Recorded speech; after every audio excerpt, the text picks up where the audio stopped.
వెంకటేశ్వర స్వామి వారు తన కళ్యాణానికి డబ్బిమ్మని కుబేరుణ్ణి పిలిచి అప్పడిగితే, కలియుగం కదండి, ఎందుకైనా మంచిది ప్రామిసరీ నోట్ రాసివ్వండి అని అడిగితే ఆయన రాసిచ్చిన ప్రామిసరీ నోటు ఆదివరాహస్వామి యొక్క పీఠం కింద ఉండేది చాలా కాలం. అదే దాన్ని ముద్రణ చేసి గోడ మీద కూడా కట్టారు చాలా కాలం. ఎప్పుడు పుచ్చుకున్నారో, ఏం రాసిచ్చారో, ఏమి సంతకం పెట్టారో కూడా ఉండేది.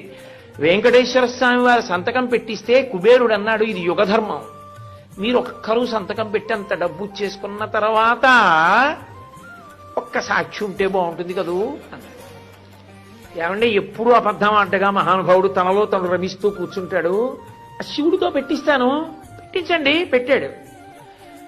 ఆయనది పెట్టించారు కానండి, తనలో తాను రమిస్తూ ఉంటాడు. చండీశ్వరుడి దగ్గరే చిటికెయ్యాలి.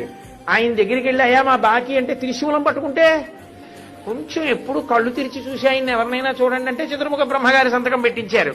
ఇద్దరు మంచిదే, ముగ్గురుంటే చూడండి అన్నారు. అంటే అప్పుడు మళ్ళీ అశ్వత్థ వృక్షం చేత పెట్టించారు. ముగ్గురు సంతకాలు పెడితే అప్పిచ్చాడు కుబేరుడు.